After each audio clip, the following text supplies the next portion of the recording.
Janshakti news, निर्भीड व निपक्ष बातम्यांचं खुलं व्यासपीठ. तर जनशक्ती न्यूज मध्ये आपल्या सर्वांचं स्वागत. माळवाडी साहित्यरत्न लोकशाहीर अण्णाभाऊ साठे यांची जयंती उत्साहात साजरी. विचारांना अभिवादन, सामाजिक ऐक्याचा संदेश. नमस्कार, आपण पाहत आहात द जनशक्ती न्यूज. पलूस तालुक्यातील माळवाडी येथे साहित्यरत्न लोकशाहीर अण्णाभाऊ साठे यांची जयंती मोठ्या उत्साहात आणि अभिमानानं साजरी करण्यात आली. Democratic party of India Sangli जिल्ह्याचे उपाध्यक्ष संदीप काटे यांनी दरवर्षीप्रमाणे याही वर्षी जयंती महोत्सवाचे नेटके आयोजन केले होते. कार्यक्रमाची सुरुवात साहित्यरत्न अण्णाभाऊ साठे यांच्या प्रतिमेचे पूजन व पुष्पहार अर्पण करून करण्यात आली. त्यानंतर उपस्थित मान्यवरांनी अण्णाभाऊंच्या कार्याला अभिवादन केले.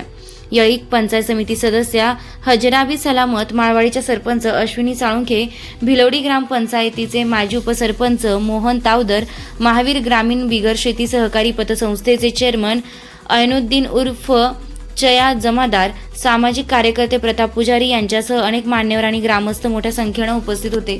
सरपंच अश्विनी साळुंखे आणि प्रताप पुजारी यांनी आपल्या मनोगतातून लोकशाहीर अण्णाभाऊ साठे यांच्या साहित्य, शाहिरी आणि समाज प्रबोधनाच्या कार्याचा गौरव केलाय. श्रमिक, दलित आणि उपेक्षित समाजाच्या न्यायासाठी त्यांनी दिलेल्या लढ्याची आठवण करून देत त्यांच्या विचारांचा वारसा पुढे नेण्याचं आवाहन करण्यात आलं. या जयंती सोहळ्यामुळे माळवाडीमध्ये सामाजिक ऐक्य, बंधुभाव आणि प्रेरणादायी वातावरण निर्माण झालं. उपस्थित ग्रामस्थांनी अण्णाभाऊ साठे यांच्या विचारांची मशाल सदैव तेवत ठेवण्याचा निर्धार व्यक्त केला.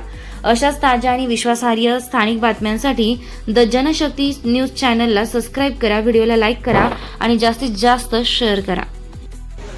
आज अण्णाभाऊ साठे यांची जयंती या ठिकाणी उत्साहामध्ये साजरी होत आहे. अण्णाभाऊ साठे यांनी अन्यायाविरुद्ध आवाज उठवला. आपण हे अन्याय सहन न करता सत्याची साथ दिली पाहिजे असे वाटते. तसेच आपल्यातील मुले असतील किंवा मुलं आणि मुली भेदभाव न करता सर्वांना समान शिक्षण दिले पाहिजे. तसेच महिलांचा आदर केला पाहिजे. त्याच्यानंतर आपल्या समाजामध्ये भांडण असतील, वादविवाद असतील तर आपण ते मिटवले पाहिजेत आणि अण्णासाहेबांनी जे जे विचार मांडले ते आपण आचरणात आणले तर तीच खरी आदरांजली. अण्णाभाऊ साठे यांच्या जयंती दिवशी आदरांजली ती खरी ठरेल असे मला वाटते. सर्वांनी समानतेनं, एकतेने आणि एकजुटीने वागून आपण गाव स्वच्छता असेल तर तीही केली पाहिजे, व्यसनमुक्त केली पाहिजे आणि ह्या विचारांचा, अण्णाभाऊंचा वारसा आपण जपला तर ती खरी अण्णाभाऊंना आदरांजली ठरेल असे मला वाटते. धन्यवाद. आज अण्णाभाऊ साठे यांची 106वी जयंती माळवाडी नगरीमध्ये साजरी होत आहे.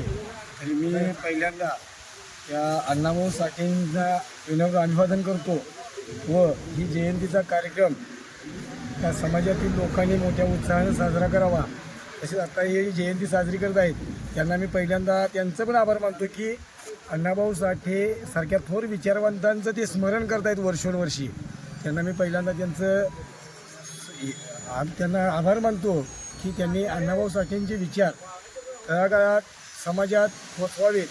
पृथ्वी ही शेषनागाच्या मस्तकावर नसून ती सर्वसामान्य जनतेच्या, सर्वसामान्य कष्टकरी, शेतकरी, दीनदुबळ्या लोकांच्या श्रमावर आधारित आहे.